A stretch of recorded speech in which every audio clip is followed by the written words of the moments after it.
Hello. हो गया।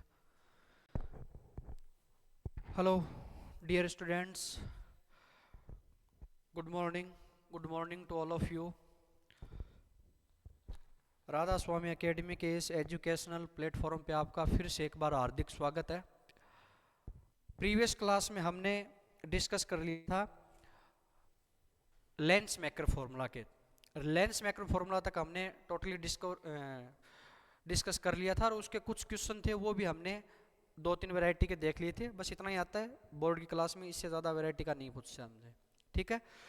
अब इसके बाद में हम एक नया टॉपिक पढ़ेंगे। कौन सा? Combination of thin lenses. क्या पढ़ेंगे? Combination of thin lenses. ठीक है ना? आवाज क्लियर? हाँ, combination of thin lenses. Combination of thin lenses.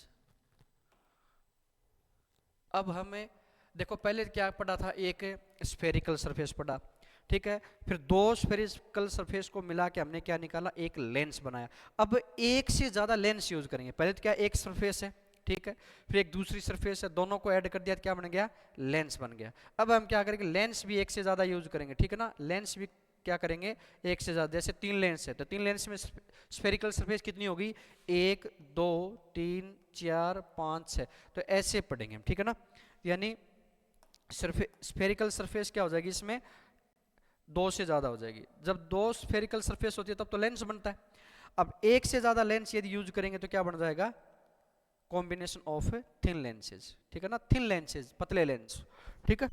तो इसमें छोटे लेंसों की, पतले लेंसों की बात करेंगे। देखो कैसे।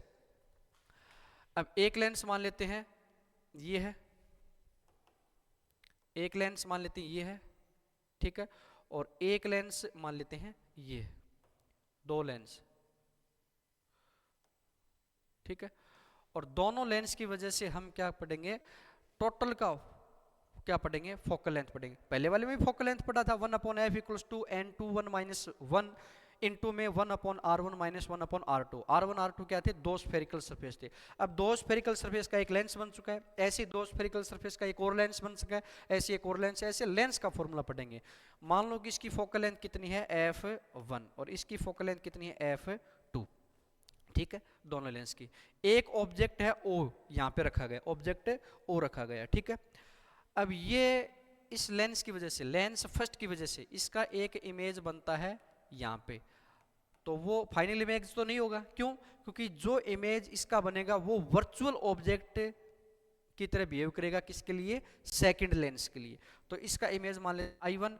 और लास्ट में जो इस ऑब्जेक्ट की वजह से, इस ऑब्जेक्ट की वजह से, सॉरी, इस लेंस की वजह से जो फाइनल इमेज बनेगी उसको हम क्या मान लेते हैं?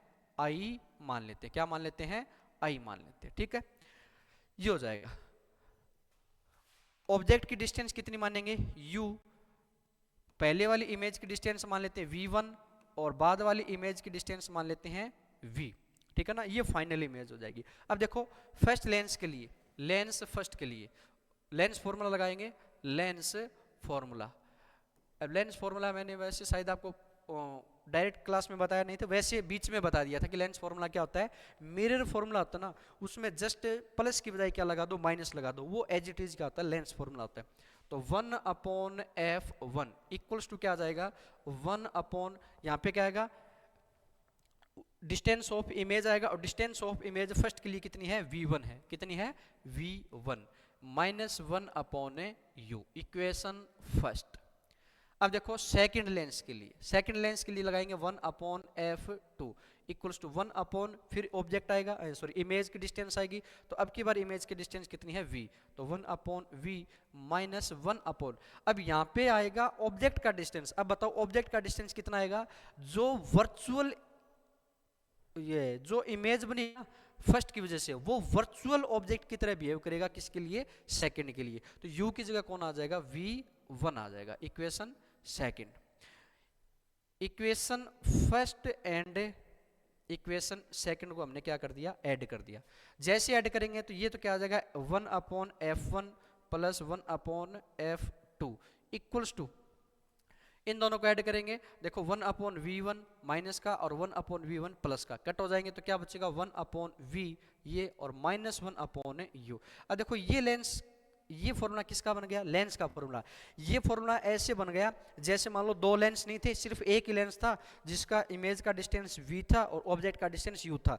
तो क्या हम इसको 1/f लिख सकते हैं क्या, भी f1 f2 दो अलग अलग लेंस है। अब हमको हमें जो ऑब्टेन हुआ ना वो एक ही लेंस का फॉर्मूला ऑब्टेन हुआ है, यानी लेंस एक ही है जिसकी फोकल लेंथ कितनी मान लेते हैं f, तो उसका फॉर्मूला 1/v माइनस 1/u। तो क्या आ गया, फोकल लेंथ दोनों की यदि हम रेसिप्रोकल करके ऐड कर देंगे तो हमें क्या मिल जाएगा, दूसरे जो ओवरऑल जो लेंस बनेगा ना कॉम्बिनेशन, उसका क्या बन जाएगा, फॉर्मूला मिल जाएगा। अब देखो यदि दो लेंस थे, यदि दो की बजाय तीन लेंस होते तो एक और बन जाता, ये v1 बन जाता, फिर v2 बन जाता, फिर लास्ट में v बन जाता। चार लेंस होते तो v1 बन जाता, v2 बन जाता, v3 बन जाता और v बन जाता। यहाँ पे क्या होता भी, यहाँ पे देखो आपने ये फर्स्ट वाला तो ये हो गया, सेकंड वाले में यहाँ पे v2 आ जाता, यहाँ पे v1 आ जाता, फिर थर्ड वाले में क्या आ जाता, वहाँ पे v2 आ जाता, फिर यहाँ पे u आ जाता, v2 कट जाता, v1 कट जाता, यानी लास्ट में जितने भी बीच वाली सारी प्रोसेस आपस में क्या हो जाती, कैंसिल हो जाती है, लास्ट में v और u ही बचता। ठीक है ना। तो अब देखो 1/f को लिख सकते हैं हम 1/f1 प्लस 1/f2, और यदि मान लो कि लेंस कितने हैं, दो से भी ज्यादा हो, तो अब जितने लेंस है उसको ऐड कर सकते हैं, तो क्या आ जाएगा 1/fn। तो फॉर्मूला क्या बन जाएगा 1/f1 sorry 1/f1 plus 1/f2 और प्लस में 1 में dot dot dot dot plus 1/fn। ये एक से ज्यादा लेंस के लिए, ठीक है ना, कितने भी लेंस होते हैं उसका ओवरऑल फॉर्मूला हमने ये बना दिया। ठीक है, अब देखो पहला पॉइंट, फोकल लेंथ तो क्या हो जाएगी 1/f1 plus 1/f2 plus dot dot dot dot plus 1/fn हो जाएगा। ठीक है, ये आ जाएगा इसका फोकल लेंथ का फॉर्मूला। अभी आपने 10th क्लास में पढ़ा था कि पावर होती है ना लेंस की, वो अभी जस्ट अभी बताएंगे। लेंस की पावर होती है वो क्या होती है 1/f होती है। तो टोटल की पावर को हम क्या लिख सकते हैं, P equals to P1 plus P2 plus dot dot dot plus Pn, ये आ जाएगा। ठीक है, ये पावर हो जाएगा। तीसरा फॉर्मूला और क्या बनेगा, अब इसका मैग्निफिकेशन क्या होता है, V/U होता है, क्या होता है V/U होता है। वैसे मैग्निफिकेशन को हम क्या लिखेंगे यहाँ पे M1 पहले लेंस का इनटू में M2, क्योंकि मैग्निफिकेशन क्या होता है मल्टीप्लाई होता है एक के बाद एक, ठीक है ना, इनटू में dot dot dot into Mn, ठीक है ना, इनटू में Mn, ये फॉर्मूला हो जाएगा। ठीक है, तो ये तीन फॉर्मूला को अलग से ध्यान में रखने, अच्छे से कॉम्बिनेशन ऑफ लेंस में आएंगे। 1/f equals to 1/f1 plus 1/f2 plus dot dot dot plus 1/fn। Power क्या हो जाएगा P equals to P1 plus P2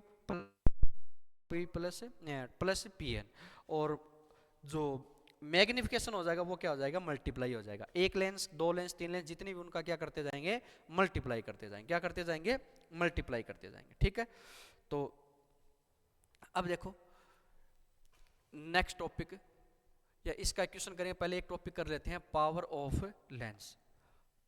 ये आया टॉपिक तो बीच में कर लेते हैं power of lens.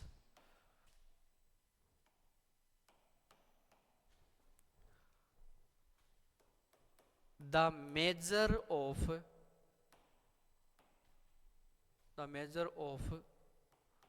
convergence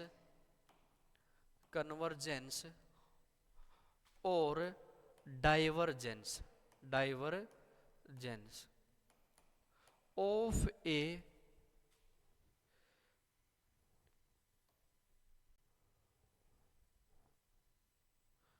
an object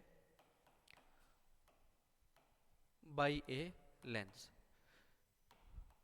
यानी किसी ऑब्जेक्ट को कितना कन्वर्ज या कितना डाइवर्ज किया गया है किसी लेंस के थ्रू, तो वो जो मेजरमेंट होता है उसी को हम क्या बोलते हैं पावर ऑफ लेंस बोलते हैं। कैसे, ये देखो, ये एक कन्वेक्स लेंस है, ठीक है, और एक ऑब्जेक्ट रखा हुआ है इसका कहाँ पे, यहाँ पे इन्फिनिटी पे।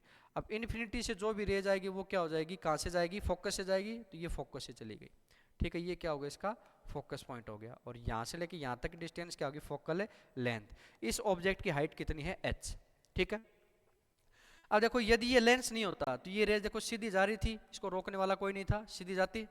अब देखो ये एक्चुअल में जा रही है यहाँ से, पहले यहाँ से जा रही होती लेकिन यहाँ से, तो इसका इतना डिग्री ये ट्विस्ट हो गई, इतना डिग्री क्या होगी, इतना डिग्री तो रोटेट हो गई, ये सॉरी डेविएट हो गई, इतना डिग्री डेविएट हुई है ना, तो इसी को हम क्या बोलते हैं, कन्वर्जेंस और डाइवर्जेंस। यानी ये रेज क्या होगी, कन्वर्ज हो गई, पास में आ गई, और यदि एंगल उस साइड बन जाता तो ये क्या हो जाती है, डाइवर्ज हो जाती, क्या हो जाती है, डाइवर्ज हो जाती। अब देखो ये हाइट यदि h है तो ये हाइट भी h है, ये हाइट भी h है, और इसका भी नहीं, ये हाइट भी तो h ही है, क्या है, h। ये एंगल देखो z नहीं बन रहा क्या, उल्टा मैंने बताया था जब z बनता है तो एंगल हमेशा सेम होते हैं, जब ये डेल है तो ये भी क्या हो जाएगा, डेल, ये भी क्या हो जाएगा, डेल। तो डेल को हम क्या लिख सकते हैं, tan del equals to tan del equals to h upon में f लिख सकते हैं। अब ये मेजरमेंट ही तो है भाई, कितना कन्वर्ज हो रहा है, कितना डाइवर्ज हो रहा है, तो इसको हम बोलते हैं पावर। इस tan डेल को ही हम क्या बोलते हैं, पावर बोलते हैं, तो इसको पावर की जगह क्या लिख देंगे, p। और यदि हम ऑब्जेक्ट की हाइट कितनी कंसीडर कर लें, 1 मीटर, बार बार हमें अलग नहीं लिखना, बस 1 मीटर लिख ले, तो क्या आ जाएगा 1 अपॉन में f, क्या आ जाएगा 1 अपॉन में f आ जाएगा।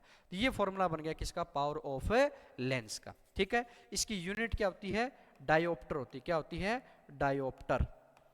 ठीक है, हम बोलते हैं ना कि ये जो स्पेक्स यूज किया हमने, स्पेक्टेकल्स, इसमें मुझे मान लो कि 0.5 प्लस 0.5 का मिरर लगा है, सॉरी ग्लास लगा है, -2D का ग्लास लगा है, इसका हमने क्या होता है, वो पावर यूज होती है, वो वहाँ पे क्या यूज करते हैं डॉक्टर्स, पावर यूज करते हैं। ठीक है ना, अब पावर कितनी हो सकती है, 2 हो सकती है, प्लस और, क्योंकि फोकल लेंथ 2 टाइप की होती है, प्लस और माइनस की, कन्वेक्स के लिए प्लस और कनकेव के लिए माइनस, तो ये आ जाएगा कन्वेक्स। यदि पावर प्लस में आती है, क्योंकि यदि फोकल लेंथ प्लस में आएगी तो पावर भी प्लस में आएगी, इसका मीनिंग ये कन्वेक्स लेंस हो जाएगा। यदि माइनस में फोकल लेंथ है तो पावर भी माइनस में आएगी, तो ये कौन सा हो जाएगा, कनकेव लेंस हो जाएगा। कौन सा लेंस हो जाएगा, कनकेव लेंस हो जाएगा। ठीक है ना, तो ये आ जाएगा। अब फोकल लेंथ को हमेशा किस में डिनोट करना होता है, हमेशा ही मीटर में लिखना होता है। सेंटीमीटर में दे भी रखा यदि फोकल लेंथ, तो उसको मीटर में ही चेंज करना पड़ेगा, वरना ये फॉर्मूला क्या हो जाएगा, गलत हो जाएगा। ठीक, तो हमेशा पावर को किस में लेना है, सॉरी फोकल लेंथ को मीटर में ही यूज करना है। ठीक है ना, किस में यूज करना है, मीटर में यूज करना है, ध्यान रखना भी इसको। अब इसके 1-2 क्वेश्चन कर लेते हैं। देखो एक क्वेश्चन ये है, if focal length of a concave lens is 60 centimeter, find its power, find its power। एक क्वेश्चन तो ये है। सेकंड क्वेश्चन ये है, if power of A convex lens is 2 diopter, find its focal length, find its focal length। ठीक है, पहला question देखो, पहले क्वेश्चन में क्या गिवन है, पहले क्वेश्चन में देखो क्या गिवन है, फोकल लेंथ गिवन है, क्या पूछा है, पावर पूछा है। फॉर्मूला क्या लगाएंगे, P equals to 1 upon F। अब देखो P equals to P equals to 1 upon, focal length कितनी दे रखी है, 60 दे रखी है, कितनी दे रखी है, 60। अब लेंस कौन सा है, कनकेव, तो ये क्या आएगी माइनस का, देखो फोकल लेंथ आएगी इसका माइनस का 60 सेंटीमीटर, लेकिन मीटर में यूज करेंगे तो इसको किससे डिवाइड कर देंगे, 100 से डिवाइड कर देंगे। किससे डिवाइड कर देंगे, 100 से। देखो कैसे किया 100 से डिवाइड, देखो 1 मीटर इक्वल्स टू कितना होता है, 100 सेंटीमीटर, तो 1 सेंटीमीटर इक्वल्स टू कितना हो जाएगा, देखो ये इनटू में 100 है ना, ये तो चला जाएगा इसके अपॉन में, तो यहाँ क्या बचेगा 1, तो ये आ जाएगा 1 मीटर अपॉन में 100। अब यहाँ पे सेंटीमीटर है, सेंटीमीटर को यहाँ से हटाना है, तो सेंटीमीटर को हटा दो यहाँ से, तो क्या आ जाएगा 1 मीटर अपॉन में 100, ये आ जाएगा 1 मीटर अपॉन में 100, इनटू में 60 है, 60 छोड़ दो, तो ये क्या आ जाएगा -0.6 मीटर। कितना आ जाएगा, 0.6 मीटर आ जाएगा, तो ये आ जाएगा 0.6, पॉइंट हटाओगे तो ऊपर आ जाएगा एक 0, आ जाएगा 10 अपॉन में 6, तो इसको लिख दे हम -5 अपॉन में 3, ये आ जाएगा -1.6 1 पॉइंट क्या बचेगा 2, क्या आ जाएगा 667 डायोप्टर, क्या आ जाएगा -1.67 है डायोप्टर, क्योंकि पावर क्या होता है डायोप्टर में होता है, ठीक है, डी से डिनोट करते हैं। दूसरा आंसर देखो भाई, क्लियर। दूसरा देखो, कन्वेक्स लेंस दे रखा है, पावर दे रखी है अब की बार, यानी पी दे रखा कितना 2 डायोप्टर। अब प्लस का या माइनस का, क्योंकि कन्वेक्स लेंस है तो फोकल लेंथ प्लस में होती है, तो पावर भी किस में आएगा प्लस में, तो P इक्वल्स टू होता है 1/f, तो इम्प्लाइज F इक्वल्स टू क्या हो जाएगा 1 में P, तो क्या आ जाएगा 1 में +2, क्या आ जाएगा 0.5। अब फोकल लेंथ किस में आएगी हमेशा, जब पावर में फोकल लेंथ मीटर में यूज करते हैं तो आंसर भी मीटर में आएगा, तो आ जाएगा 0.5 मीटर, या फिर हम इसको लिख सकते हैं और +50 सेंटीमीटर, क्योंकि 1 मीटर में कितने सेंटीमीटर होते हैं 100 सेंटीमीटर होते हैं, तो इससे मल्टीप्लाई कर देंगे मीटर को 100 से, तो कितना आ जाएगा 0.5 इंटू 100 इक्वल्स टू 50 सेंटीमीटर, ठीक है ना। तो इसका आंसर ये लिखो, चाहिए लिखो, प्लस लगाना जरूरी, कभी ये सोचो ये प्लस नहीं लगाएंगे, नहीं प्लस लगाना है, प्लस नहीं लगाओगे तो ये दोनों बताएगा कि ये प्लस भी हो सकता है माइनस भी, यदि प्लस लगा दिया तो ये कन्फर्म प्लस ही रहेगा, क्या रहेगा कन्फर्म प्लस ही रहेगा, ठीक है। देखो अब ये कंप्लीट हो गया, कॉम्बिनेशन ऑफ लेंस भी क्या हो गया कंप्लीट हो गया। अब कॉम्बिनेशन ऑफ लेंस ना, इसके ऊपर एक दो क्वेश्चन कर लेते हैं, ठीक है। एक एनसीईआरटी का क्वेश्चन एज इट इज अच्छा क्वेश्चन है, वही कर लेते हैं पहले एनसीईआरटी का। देखो एनसीईआरटी का क्वेश्चन, एनसीईआरटी का क्वेश्चन देखो, चलो अभी तो इसमें डायरेक्ट लिख लेते हैं। एक कन्वेक्स लेंस है, उसके बाद में एक कनकेव लेंस है, और उसके बाद में एक कन्वेक्स लेंस, 3 लेंस रख रखे हैं, ठीक है। और यहाँ पे एक ऑब्जेक्ट रख रखा है। अब ऑब्जेक्ट की फर्स्ट लेंस से डिस्टेंस है 30 सेंटीमीटर, फर्स्ट लेंस और सेकंड लेंस के बीच में डिस्टेंस है 5 सेंटीमीटर, सेकंड और थर्ड के बीच में डिस्टेंस है 10 सेंटीमीटर। तीनों की फोकल लेंथ दे रखी है, इसकी फोकल लेंथ है प्लस का 10 सेंटीमीटर, कनकेव की माइनस का 10 सेंटीमीटर, और इस वापस कन्वेक्स की प्लस का 30 सेंटीमीटर, ठीक है। एक सेकंड में क्वेश्चन में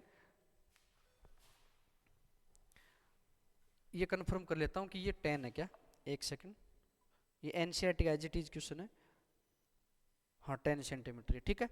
तो देखो ये 10 सेंटीमीटर। अब देखो ये ऑब्जेक्ट है ए बी, ये ऑब्जेक्ट ए है, ये ए बी एक ऑब्जेक्ट है।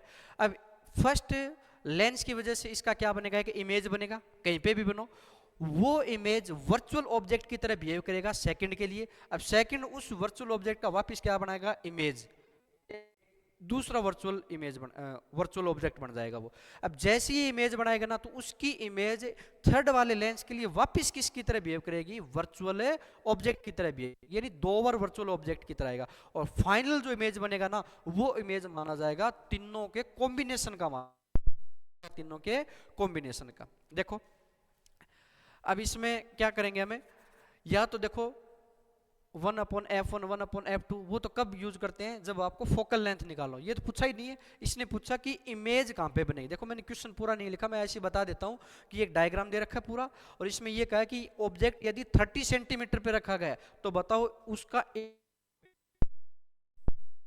बनो, यहां बनो, कहीं पे भी बनो, ठीक है ना। तो इमेज की डिस्टेंस पूछिए, तो क्या ये फॉर्मूला काम करेगा क्या, ये फॉर्मूला काम तब करता जब 1/2 प्लस में 1/3 आ जाएगा, ठीक है ना। ये फॉर्मूला तब काम करता कि आपसे ये पूछता कि बताओ इन तीनों के कॉम्बिनेशन का, तीनों के कॉम्बिनेशन का फोकल लेंथ कितना है। या फिर हम ऐसे करेंगे कि एक तीनों के कॉम्बिनेशन का फोकल लेंथ यदि आपको निकालना हो ना, तो यह, ठीक है।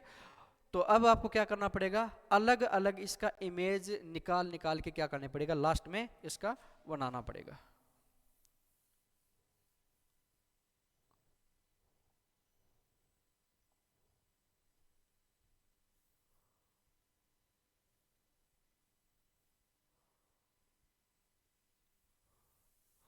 देखो भी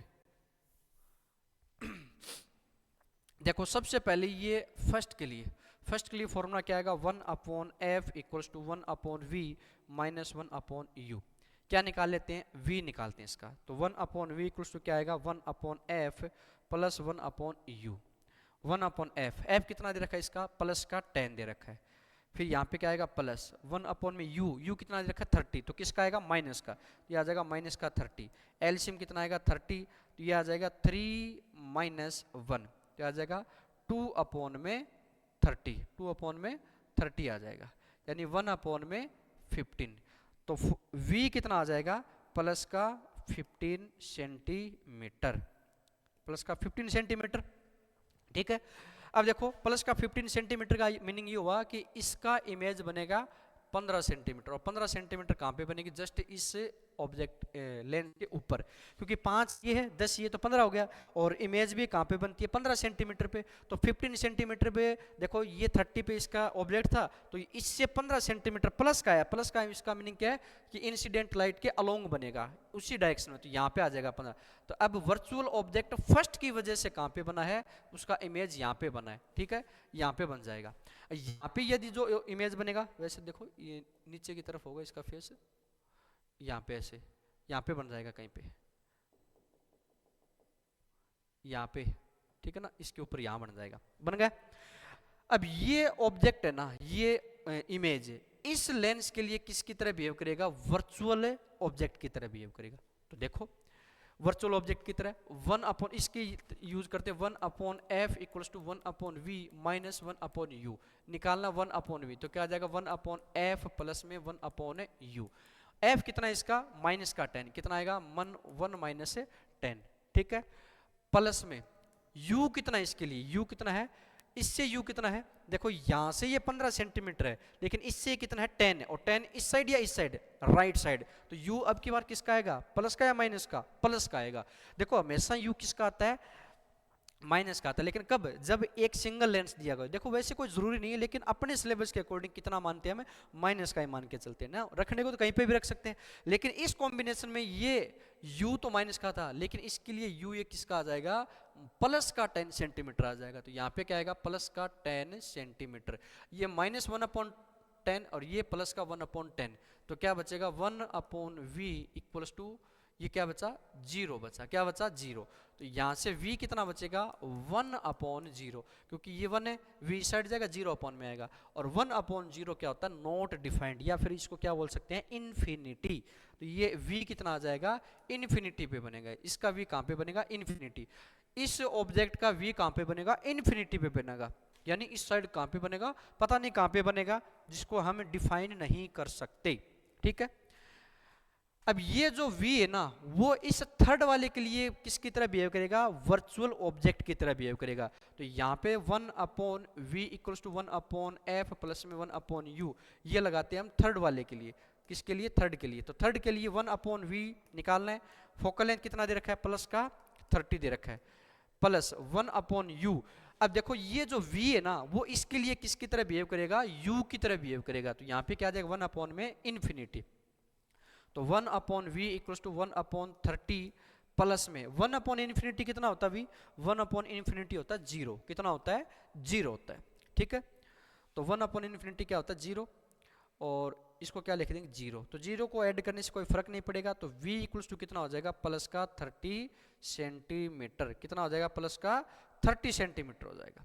ठीक है, प्लस का 30 सेंटीमीटर, यानी ऑब्जेक्ट यहाँ पे रखा था और इसका इमेज कहाँ पे बना है, इससे प्लस 30 सेंटीमीटर यहाँ पे, तो ये आ जाएगा 30 सेंटीमीटर। इसका मीनिंग इस लेंस से यदि बात करें तो इस लेंस से इमेज कहाँ पे बनेगा, 5, 10, 15 और 15, 10 से 30, 15 और 30 से 45, यानी 45 सेंटीमीटर दूर बनेगा इस जगह से, और इससे कितना बनेगा 30 सेंटीमीटर, कितना बनेगा 30 सेंटीमीटर बनेगा। ठीक है, तो ये हमारा एक एनसीईआरटी एचडीज क्वेश्चन कर लिया हमने। ठीक है, अच्छा क्वेश्चन था, आ सकता है, वैसे इजी सा दे रखा है, एक डायग्राम सेट करके दे दिया आपको क्वेश्चन पेपर में और बताओ इसका, तो इसलिए एनसीईआरटी का एचडीज हमने क्वेश्चन कर लिया है। ठीक है, अब देखो पावर ऑफ लेंस का टॉपिक कंप्लीट हो गया, कॉम्बिनेशन ऑफ लेंस ये भी कंप्लीट हो गया। ठीक है, तो लगभग हमारा ये सब कुछ कंप्लीट हो गया। अब देखो एक क्वेश्चन एक बार इस टाइप का आ सकता है, एनसीईआरटी में दे रखा अपने कि एक मैजिशियन है, क्या है कि मैजिशियन, क्वेश्चन सुन लो ऐसे, मैजिशियन है और उसके पास एक ग्लास है और उस ग्लास को वो एक लिक्विड के अंदर डालता है और लिक्विड के अंदर डाल के वो क्या कर दिया, उसको गायब कर दिया, डिसअपीयर हो जाता है। डिसअपीयर क्यों होता है अभी देखो, डिसअपीयर क्यों होता है, ये लिक्विड है और लिक्विड के अंदर आपने मान लो कि ये क्या वाटर है, क्या है वाटर, और सेम ही टाइप का वाटर आपने इसमें बाहर से डाल दिया, तो क्या आप वाटर की दोनों बाउंड्री को बता सकते हो क्या, नहीं बता सकते। क्यों, क्योंकि इस वाटर का रिफ्रैक्टिव इंडेक्स 1.33 और इसका भी रिफ्रैक्टिव इंडेक्स 1.33, यानी इसमें कोई अलग से सरफेस दिखेगी नहीं, दोनों की डेंसिटी क्या एकदम बराबर है। तो जो रेज पहले वाटर में आ रही थी वही रेज बाद में जो एक्स्ट्रा वाटर डाल दिया उसमें तो कंटिन्यू चलती जाएगी, रेज में कोई ट्विस्ट थोड़ी होगा, कोई डेविएशन थोड़ी आएगा, डेविएट तो होगी नहीं रेज, जो रेज एंटर कर रही थी यानी यहाँ आने के बाद ऐसे डेविएट हो गए मान लो, तो इस वाटर के लिए भी वो सेम होगी, इस वाटर के लिए भी वो क्या होगी, सेम, यानी रिफ्रैक्ट नहीं आएगा। अब मान लो कि इस वाटर के अंदर आपने एक कांच का टुकड़ा डाल दिया, ग्लास का टुकड़ा डाल दिया, वो आपको अलग से इसके एज दिखेंगे, क्यों, क्योंकि ये तो वाटर है और जैसे ही वाटर से रेज इस ग्लास में एंटर करेगी तो इसका रिफ्लेक्शन फिर चेंज हो जाएगा, जैसे रिफ्लेक्शन चेंज हो जाएगा तो हमें उसका एक वर्चुअल इमेज अलग से दिख जाएगा, वर्चुअल दिखे रियल दिखे जो भी, तो हमें उसका इमेज दिख जाए, क्यों, क्योंकि रिफ्लेक्शन चेंज हो गया। हमें जो भी ऑब्जेक्ट दिखते हैं ना ये किसकी वजह से दिखते हैं, या तो या फिर रिफ्रैक्शन की वजह से, ठीक है। अब वाटर के अंदर आपने अलग टाइप का अलग रिफ्रैक्टिव इंडेक्स का मटेरियल डाल दिया तो उसके एज आपको अलग से दिखेंगे, क्योंकि यहाँ पे वाटर था और जैसे इसमें एंटर करेगा तो फिर इसमें एक रिफ्रैक्शन होगा, तो यहाँ रिफ्रैक्शन अलग था, यहाँ रिफ्रैक्शन अलग है, क्योंकि रिफ्रैक्टिव इंडेक्स अलग है तो ये आपको अलग से दिखेगा। लेकिन ये क्या है क्वेश्चन में कि मैजिशियन ने वाटर के अंदर एक ऐसा मटेरियल डाला, सॉरी वाटर ने एक लिक्विड के अंदर एक ग्लास का टुकड़ा डाला और जिसका रिफ्रैक्टिव इंडेक्स कितना है 1.47, ये ग्लास का रिफ्रैक्टिव इंडेक्स दे रखा है। तो बताओ वो लिक्विड का रिफ्रैक्टिव इंडेक्स कितना होगा, क्या लिक्विड का क्या जो मटेरियल लिक्विड का वो वाटर हो सकता है क्या, वाटर तो नहीं होगा, क्यों नहीं होगा उसका भी कारण बताएंगे। देखो पहले ये देखो कि ये लिक्विड है और इसका रिफ्रैक्टिव इंडेक्स कितना दे रखा है 1.47, कितना दे रखा है 1.4, लिक्विड नहीं सॉरी इसे ग्लास का, इस ग्लास का रिफ्रैक्टिव इंडेक्स कितना दे रखा 1.47। अब ये लिक्विड के अंदर जैसे डाला ग्लास और ये क्या हो गया डिसअपीयर, इसका मीनिंग इस लिक्विड और इस ग्लास दोनों का रिफ्रैक्टिव इंडेक्स क्या होना चाहिए, सेम होना चाहिए, तभी तो वो क्या होगा डिसअपीयर, क्योंकि रिफ्रैक्शन दोनों में सेम होगा, पता नहीं चलेगा अलग से एज का, ठीक है। तो इसका भी रिफ्रैक्टिव इंडेक्स कितना होना चाहिए, सेम है ग्लास की जितना ही होना चाहिए 1.47। और ये किसका होता है, यदि हम टेबल में देखें तो ये होता है ग्लिसरीन का, किसका,